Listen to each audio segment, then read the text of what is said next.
Hello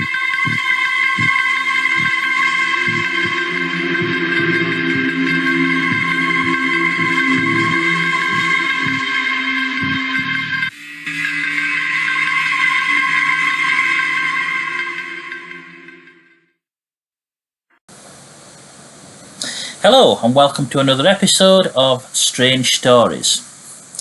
So this one is another sea story. This time the ship in question is HMS Victoria, a Royal Navy battleship, and the year is 1893. The Victoria, at the time when she was launched in 1885, was probably the most powerful battleship afloat. She was named Victoria after the Queen in celebration of Queen Victoria's Golden Jubilee, which took place in the same year. Victoria was a very large warship for the time. She displaced around 11,000 tons, which is not particularly large by modern standards, but by the standards of the time was a pretty huge ship. She was armed with 16-inch guns, and she was the first Royal Navy battleship to be propelled by triple expansion steam engines. In 1893, she was the flagship of Vice Admiral Sir George Tryon, who was the commander of the Mediterranean Fleet.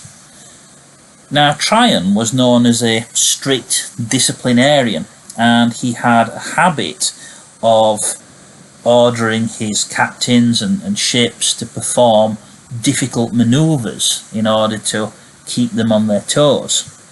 In June of 1883, most of the Mediterranean fleet, with Tryon in command, left Malta and steamed to the eastern Mediterranean to take part in a series of exercises. So these were an annual thing, and as usual, Tryon ordered his fleet to take part in a series of complex manoeuvres. And one of these manoeuvres involved the fleet dividing into two columns. So these two columns of ships would steam parallel, side by side. One of the columns would be led by HMS Victoria, with Admiral Tryon in command, or in command of the column.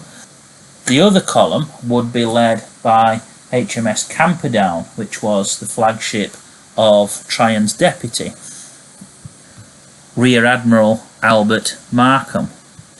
So the idea was that the two columns of ships would steam parallel, and then they would perform a manoeuvre where each ship in turn would turn inwards and would turn through 180 degrees, and the whole column would follow this manoeuvre. So effectively both columns of ships would turn inward and reverse course and then steam once again parallel to each other on the opposite course.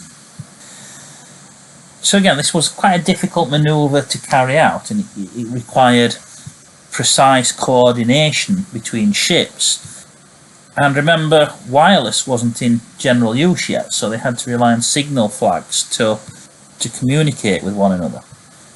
So the manoeuvre got underway, but as the two lead ships, Victoria and Camperdown, began their turn towards each other, something went disastrously wrong, and the two ships ended up ramming each other.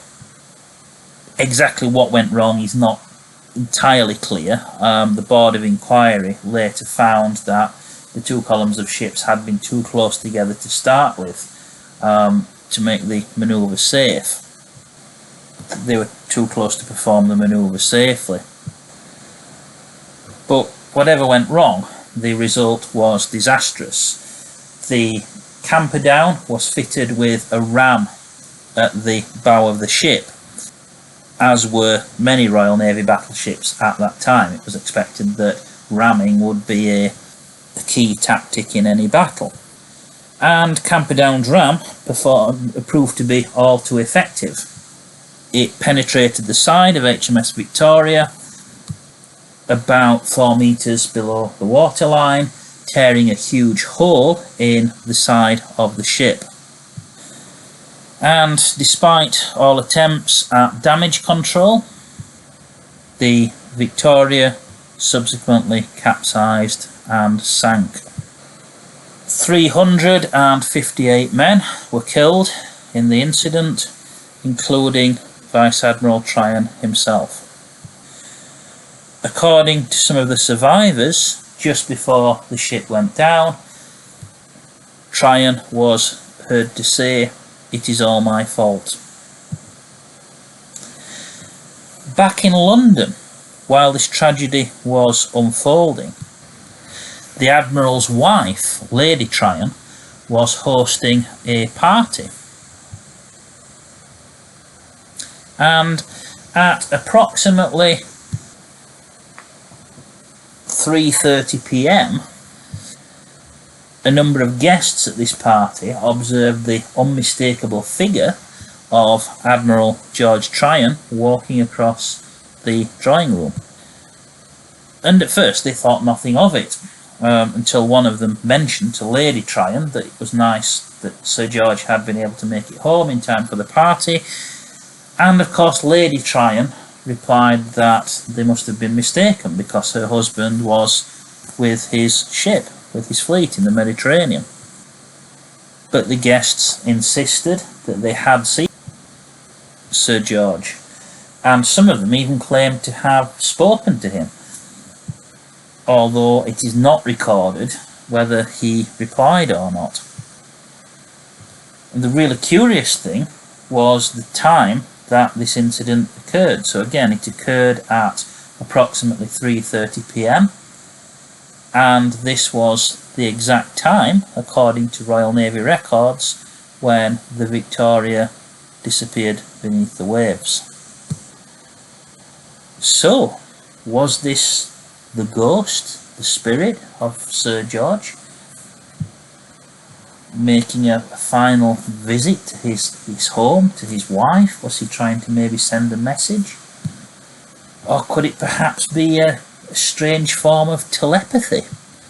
Perhaps, knowing that he was about to die, Sir George thought desperately of his home, so intensely that he was somehow able to project an image of himself in the drawing room, or maybe just into the minds of the guests.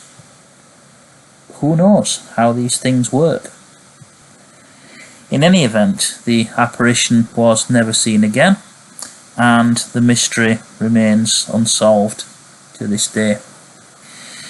I hope you've enjoyed this strange story, and if so, please tune in for the next episode. Thanks very much.